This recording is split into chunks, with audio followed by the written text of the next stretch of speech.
Hello everyone.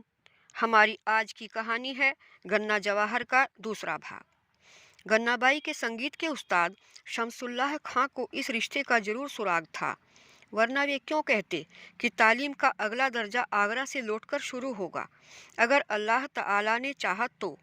चूंकि रिश्ता दिल्ली के शिहाबुद्दीन इत्मद उद्दौला की मर्जी के मुताबिक तय हुआ, इसलिए निकाह की तारीख भी उसके ही दिमाग में होनी चाहिए। वह सब तरह से समर्थवान है तो निकाह में देरी क्यों करेगा। जल्दबाजी के कारण ही उसने शाही व्यवस्था में कपड़े लत्ते और गहने वगैरह खरीदने के लिए माँ बेटी को फर्रुखाबाद से आगरा भेजा और शहर से बाहर एक शानदार कोठी में उनके ठहरने का इंतजाम किया। आगरा के कपड़ा व्यापारियों और सर्राफियों को भी सहयोग देने का आदेश प्रेषित किया। तभी तो कपड़ा व्यापारी कपड़ों के गट्ठर बांधकर उनकी खिदमत में हाजिर हो रहे थे। पसंद किए गए कपड़ों को कई दर्जी युद्ध स्तर पर सील रहे थे। जोहरी लोग एक के बाद एक अपने कलात्मक आभूषणों के नमूने दिखा रहे थे। अम्मी जान के हुक्म से गन्नाबाई उन्हें बेमन से देख रही थी और उसकी मौन सहमति या जरा से इशारे पर अम्मी मन्ना बेगम उन्हें पसंद करके अलग रखवा रही थी। गन्नाबाई अपनी इच्छा को प्रकट नहीं कर सकी थी, इसलिए उसका अंतःकरण क्षुभित और दमित था। बूढ़े वजीर के साथ होने वाले अनमेल विवाह के बाद उसे अपना भावी जीवन नारकीय प्रतीत हो रहा था। कहीं कोई हमजोली न था कि जिससे कहकर अपना जी हल्का कर लेती। जोहरियों के उठ जाने के बाद गन्नाबाई भी उठ खड़ी हुई। अम्मी ने कुछ कहा, मगर अनसुनी करके गरारे के पांचों को बाएं हाथ से उठाकर वह सीढ़ियां चढ़ने लगी। कोठी की छत पर आकर देखा तो सूरज अस्ताचल में पहुंच चुका था तथा आसमान में आहिस्ता आहिस्ता उड़ते बादलों के दलों पर डूबते सूरज की किरणों से अरुणिमा बिखर बिखर रही। गन्नाबाई प्रकृति के इस वैराग्य में सौंदर्य में डूबी खोई थी कि सहसा उसके कानों में ठिठके हुए से घोड़ों की टापों की आवाज आई। उसने घूमकर आवाज की दिशा में देखा तो कोठी के सम्मुखीन सड़क पर 5-6 नौजवान घुड़सवार नजर आए। गन्नाबाई को वहां उनकी उपस्थिति के बारे में समझते देर न लगी। असलियत में वे कोठी के उजड़े से बगीचे की तरफ की गजेक भर की ऊंची खस्ताहाल दीवार पर से अपने घोड़े कुदवाकर कोठी के पीछे से जाने वाले धूल भरे रास्ते पर जाना चाहते थे, जिस तक पहुंचने की राह काफ़ी दूर से थी और घुमावदार भी। वे घोड़ों को पीछे से दौड़ाकर लाते और जैसे ही घोड़े दीवार के पास आते, दीवार फांदने की बजाय अपनी अगली टांगें उठाकर हिनहिनाने लगते। उनकी हिनहिनाहट से असमर्थता प्रकट हो रही थी। अच्छा खासा मनोरंजन हो रहा था गन्नाबाई के लिए। उत्सुकता में वह छत की मुंडेर पर आ खड़ी हुई, जहां उसे असफलता से खींचे हुए घुड़सवार भी साफ साफ देख सकते थे। अचानक तभी एक नया घुड़सवार अपने बादामी घोड़े को तेजी से दौड़ाता हुआ आया।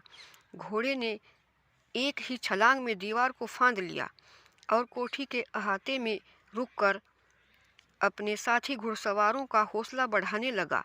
गन्नाबाई ने उसे गौर से देखा तो बस देखती ही रह गई। ऐसा बांका नौजवान उसने अपनी जिंदगी में नहीं देखा था।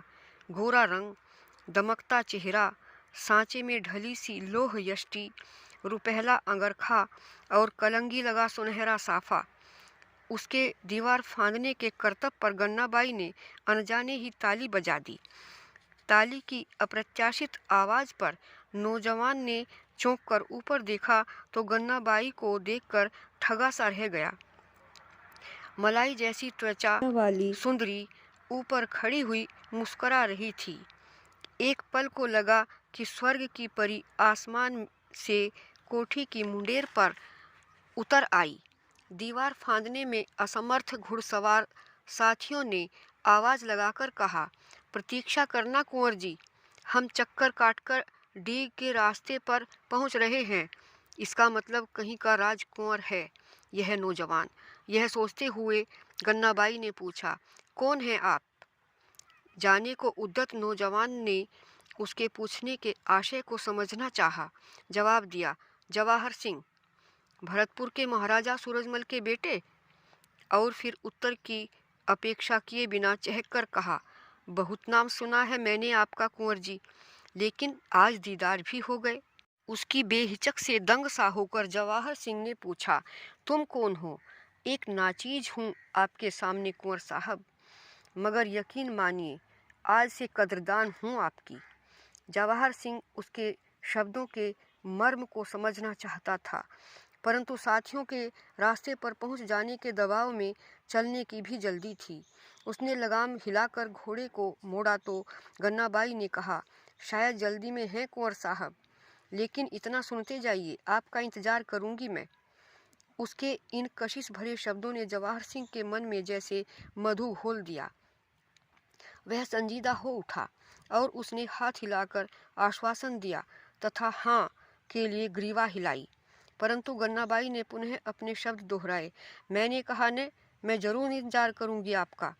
इस पर जवाहर सिंह को वचनबद्धता की प्रतीकात्मकता आवश्यक लगी।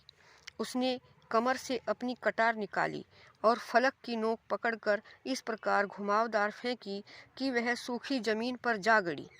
बोला, अगर तुम इंतजार करोगी तो मिलने का वचन देता हूँ मैं भी, और घोड़े को दौड़ाता हुआ चला गया।